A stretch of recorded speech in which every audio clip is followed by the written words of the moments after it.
Donald Trump aime bien montrer qu'il maîtrise la situation, montrer qu'il est le leader et que les choses vont comme il le veut et pas autrement. Or, dans la guerre qu'il a lancée contre l'Iran, rien ne se passe comme prévu, rien ne se passe comme souhaité. Ça devait être une guerre rapide qui devait aboutir sur un changement de régime en Iran, le renversement de la République islamique, l'arrivée d'un pouvoir pro-américain, pro-israélien après une révolte populaire et la fin totale du programme nucléaire iranien. Rien de ceci n'est arrivé. Donald Trump voulait montrer sa force, il a plutôt montré son manque de leadership. Il a paru comme suiveur et il s'est fait rouler dans la farine par Benjamin Netanyahou, qui lui a promis un scénario rose dont l'entourage de Trump doutait, mais ils ont suivi parce qu'on ne contredit pas Trump et qui s'est avéré effectivement être une arnaque en fait dans lequel il est désormais piégé. Et chaque jour qui passe, eh bien, son absence de vision, son absence d'alternative apparaît de plus en plus grande. Il a choisi de faire la surenchère en bloquant à son tour les toits d'Ormuz. Il a même annoncé que ce blocage pourrait durer plusieurs mois, ce qui a fait grimper le cours du baril à plus de 124 $, plus du double de ce qu'il était auparavant, avant le début de la guerre. Une fois de plus, une intervention militaire américaine massive, où l'ensemble des forces américaines, sauf le nucléaire bien sûr, est mobilisé, ne conduit pas à un succès politique, mais conduit plutôt à un échec, à un enlisement et une sorte d'humiliation pour les États-Unis qui commence à avoir des effets, y compris sur le plan interne. Et chaque jour qui passe est un succès pour la République islamique. Le fait d'avoir survécu à cette attaque conjointe d'Israël et des États-Unis qui devait la renverser, bien, montre en fait sa force aux yeux du monde entier, même si il est vrai que le pays est largement détruit, que les capacités économiques de l'Iran sont atteintes très fortement, que le sort de la population est de plus en plus désespéré. Mais pour les dirigeants iraniens, le sort de la population n'est pas le plus important. Ce qui est le plus important, c'est la survie de leur propre régime. Et en fait, chaque jour qui passe, qui dégrade la situation, est plus supportable pour l'Iran, qui n'a pratiquement plus rien, que pour les États-Unis, qui sont pourtant toujours très riches et très puissants. La crise pétrolière, c'est pas encore tout à fait un choc, mais ça pourrait le devenir. Cette crise pétrolière pèse sur l'économie du monde entier. Il n'y a pas un continent qui est à l'abri de cela. Et en fait, cela crée un ressentiment parce que chacun voit bien que ce sont les États-Unis qui sont responsables de la guerre, quelle que soit l'appréciation que l'on puisse avoir du régime iranien. Ce sont les États-Unis qui ont commencé la guerre et c'est eux qui désormais bloquent le détroit d'Ormuz. Donc c'est bien eux qui en sont les principaux responsables d'une crise dont tout le monde souffre et qui crée effectivement un ressentiment très fort vis-à-vis de Washington. Et la phrase de Donald Trump disant qu'il pourrait détruire la civilisation iranienne, si elle n'a pas suscité trop de commentaires négatifs sur le moment, eh bien, il y a quand même une phrase glaçante. C'est une menace de génocide qui a été utilisée par le président de la première puissance mondiale. Et ça aussi, c'est quand même quelque chose qui pèsera lourd dans le bilan politique de Donald Trump. L'histoire jugera peut-être comment, comme celui où une superpuissance comme les États-Unis d'Amérique pouvait détruire, mais difficilement contrôler la situation. Parfois, ce n'est pas la force brute qui décide de la victoire, mais plutôt la capacité à résister, la capacité à endurer, à recevoir des coups sans tomber. Le président américain Donald Trump, on l'avait tous vu avant le lancement des hostilités. Les Américains, ils avaient un objectif très clair, plusieurs objectifs même très clairs. Premier objectif, faire tomber le régime iranien. Il fallait tomber ce régime qui était là depuis 1979. Il fallait tomber ce régime. C'était ça leur premier objectif. Deuxième objectif, en faisant tomber ce régime, nommer un dirigeant qui est manipulable, un dirigeant qui serait pro-américain et pro-petit frère du Moyen-Orient. C'était ça leur deuxième objectif. Troisième objectif, qui est même central, ce n'est pas seulement surveiller, contrôler le programme nucléaire iranien, mais plutôt le détruire complètement, détruire le programme nucléaire iranien. Et s'il faut même nettoyer cette poussière et les amener aux États-Unis. C'était ça leur troisième objectif. Quatrième objectif, c'était quoi? Contrôler le pétrole. Contrôler le pétrole iranien et bloquer la Chine. Donald Trump, il pensait que en lançant les premières bombes sur l'Iran, la population sortirait manifester contre le pouvoir qui était là, en place, célébrer même la victoire. Il pensait que c'était une opportunité pour les Iraniens longtemps opprimés de recevoir une nouvelle chance de survivre. C'était ça aussi leur objectif. Pensant peut-être que après le lancement des hostilités, les Iraniens leur donneraient des fleurs, des pots de fleurs, comme ce que nous avons vu en Irak avec la chute de Saddam Hussein. Donc, Donald Trump, il était sûr de son plan, que son plan-là marcherait. Mais finalement, il était coincé dans un trou très profond qu'il ne pouvait pas s'en sortir. Et finalement, qu'est-ce que les Américains vont faire? Ils vont essayer de se retirer. Mais ce n'est pas un retrait définitif. Ils veulent se réarmer. Imaginez une superpuissance qui crie, qui appelle même les autres de venir l'aider. C'est quand même quelque chose que moi, je n'arrive pas à comprendre. Même Poutine, lorsque Poutine disait que je ne comprends pas, comment se fait-il que les États-Unis d'Amérique, une superpuissance, peut-elle appeler à l'aide? On n'arrivait pas à comprendre. Et ils se sont retirés dans la honte totale. C'est une humiliation totale. Mais il y a encore d'autres plans en cours. Ils veulent revenir ramasser toute cette poussière en Iran. Le projet là est aussi en cours. Ils sont en train aussi de travailler là-dessus. Mais ce que moi, je n'ai pas compris, après avoir décrété un cessez-le-feu, c'est lui encore qui vient bloquer le détroit d'Ormuz.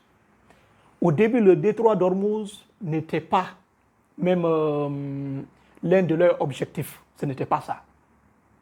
Leur objectif, c'était juste démanteler ce régime, comme je l'ai dit, mais pas le détroit d'Ormuz. En attaquant l'Iran, un autre problème surgit, celui du détroit d'Ormuz.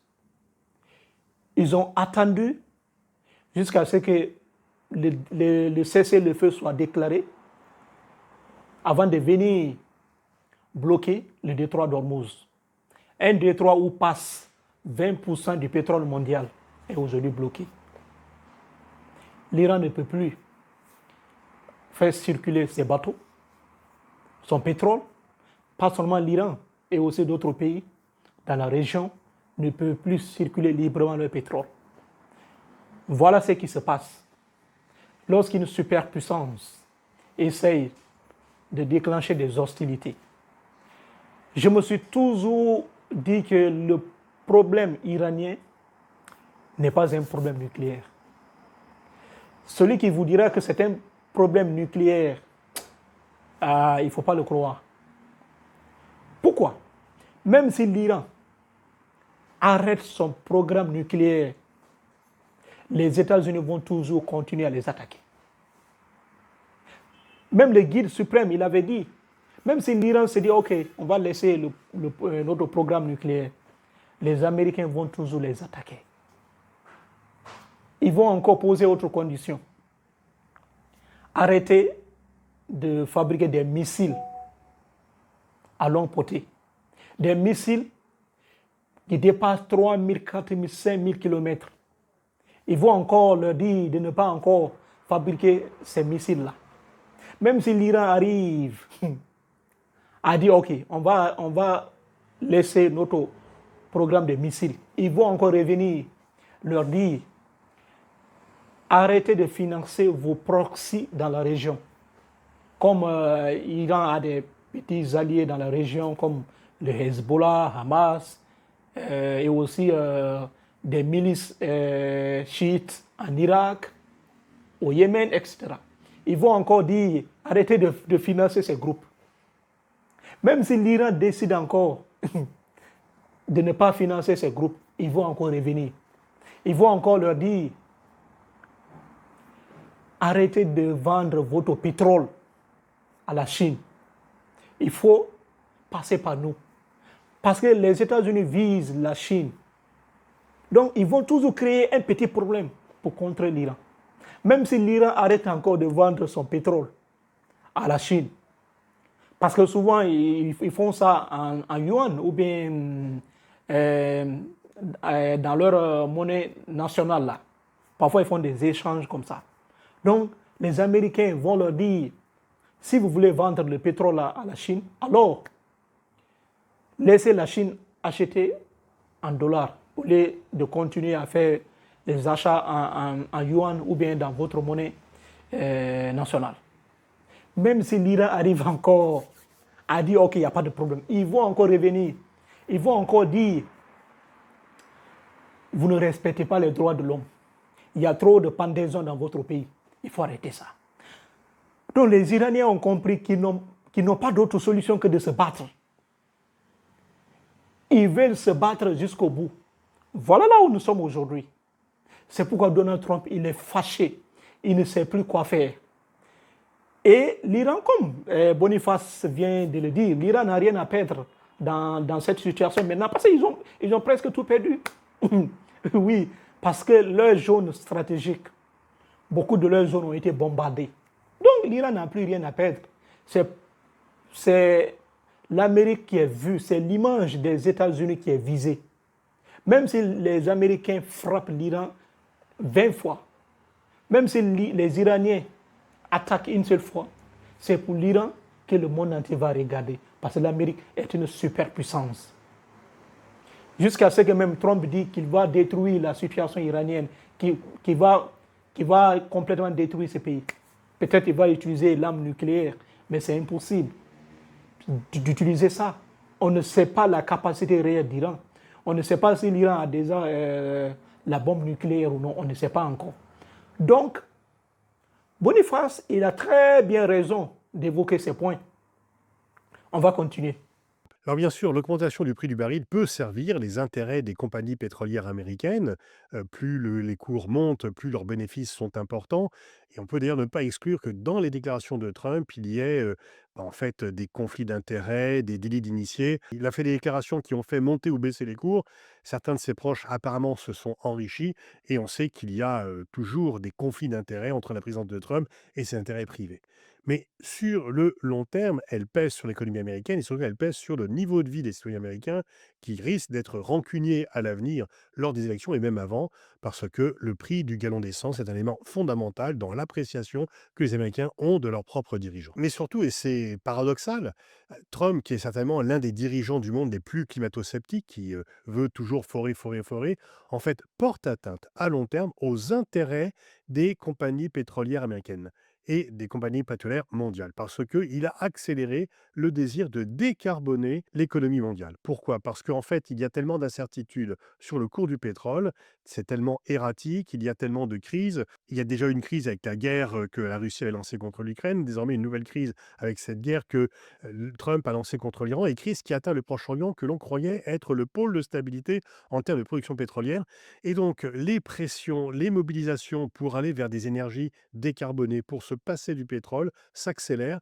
Et donc, en fait, sur le moyen terme, c'est une très mauvaise affaire pour les compagnies pétrolières. Le président américain Donald Trump, en essayant de montrer sa force, il montre sa faiblesse. Il pensait pouvoir résoudre un problème. Il vient encore de créer d'autres problèmes. Aujourd'hui, nous constatons clairement que les entreprises pétrolières américaines produisent énormément de pétrole, surtout même après une mainmise sur le pétrole vénézuélien. Donc aujourd'hui, c'est l'Amérique qui contrôle ce pétrole. Ça permet à l'Amérique de raffiner énormément de quantités de pétrole par jour. Comme le prix du baril a augmenté, a dépassé les $100, donc ces entreprises vont gagner énormément d'argent. Mais c'est une classe moyenne qui profite. Et le président américain, avec toute sa famille entière, depuis que Donald Trump, avant même qu'il soit président, il n'a jamais dissocié sa vie privée à la vie de président. Les deux sont toujours collés. Et il a beaucoup d'actions dans certaines entreprises pétrolières. Plus le prix du baril du pétrole augmente, donc il gagne énormément d'argent. Lorsque même Graham, l'un des sénateurs américains qui supporte beaucoup les petits frères des États-Unis au Moyen-Orient, il avait dit clairement, quand on attaque l'Iran, nous aurons énormément de pétrole, nous aurons énormément d'argent. Comme ça n'a pas marché, pour le Venezuela, cela a marché. Ça permet aujourd'hui à l'Amérique de gagner énormément d'argent, surtout même Donald Trump avec sa famille, etc. Donc c'est une classe des riches. Les gens là gagnent énormément d'argent. Mais qu'est-ce qui va se passer? Comme ce que Boniface dit ici. Ce qui va se passer avec le temps, ça va accélérer la décarbonisation. Les gens vont complètement quitter du pétrole à l'électrique. Ça accélère parce que les compagnies pétrolières ont vu clairement cette crise.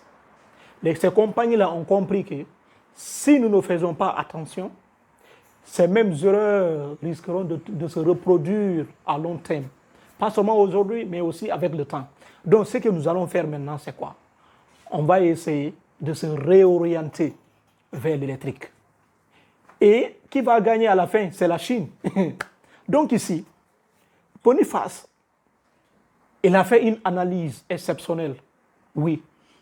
Parce qu'aujourd'hui, la méthode de Donald Trump, oui, ça marche au début. Comme ce qu'on voit aujourd'hui, même beaucoup de bateaux courent pour aller vers les États-Unis pour s'approvisionner. Donc, au départ, ça va marcher, mais à la fin, c'est un chaos total. Oui, parce que ça va accélérer la décarbonisation. On tend maintenant vers l'électrique. Donc, les grandes puissances, même d'autres pays, en voyant cette crise, vont se dire, OK, il n'y a pas de problème. Si nous continuons avec le pétrole, cela va nous créer de sérieux problèmes à l'avenir. La meilleure solution maintenant, c'est quoi? C'est de diminuer la consommation du pétrole et se concentrer beaucoup à l'électricité. C'est de ça qu'il s'agit. On va continuer. Mais c'est une excellente affaire pour la Chine, non seulement parce que, une fois encore, elle se montre comme un pays stable, calme, tranquille, qui ne lance pas des guerres, contrairement aux États-Unis, guerres qui ont des effets négatifs sur l'ensemble des pays, donc c'est quelqu'un sur lequel on peut compter et non pas quelqu'un qui vient vous desservir vos intérêts, mais surtout la Chine peut fournir les moyens de fabriquer de l'énergie décarbonée, pas chère, avec ses panneaux solaires, avec ses éoliennes, et donc la Chine va accélérer la couverture, la fourniture non pas d'énergie, mais de moyens de fabriquer, de produire de l'énergie décarbonée, et cela va bien sûr augmenter son influence. Les démocrates commencent à se réveiller au Congrès. Ils ont interpellé Peter Hegseth, le secrétaire à la guerre, qui a dû dire que la guerre avait rien que la guerre, les effets de la guerre, les matériels militaires utilisés, le coût est déjà de 25 milliards. On ne compte pas les effets sur l'économie américaine et les coûts vont encore augmenter. Et puis parmi les camps MAGA, il y a un doute parce que Trump avait promis de ne pas faire de guerre, il en fait, et surtout il en fait une qui ne réussit pas. Si la guerre s'était montrée victorieuse en 48 heures, les supporters de Trump auraient accepté qu'il fasse une exception à sa promesse de ne pas rentrer en guerre, mais sauf que là, il est rentré en guerre, il a prouvé ce qu'il reproche lui-même aux démocrates et aux administrations précédentes, y compris celle de George Bush, les guerres qui ne se terminent jamais. Là, bien sûr, ce n'est que seulement 9 semaines, mais c'est une guerre quand même qui dure longtemps sans résultat concret. Et donc Trump est en train de faire ce qu'il reprochait à lui-même à ses multiples prédécesseurs. Alors bien sûr, l'attentat qui a eu lieu contre lui samedi dernier où il donne le cerf fait un courant de sympathie autour de sa personne. Lorsque le dîner des correspondants de presse aura lieu, il aura le droit à une standing ovation, mais cet effet ne sera pas de longue durée. Et en fait, on voit bien que celui qui se présentait comme un leader, un homme fort, un homme qui décide de tout, un homme auquel les réalités ne résistent pas, eh bien, il est en train d'échouer face à des réalités qui sont désagréables pour lui.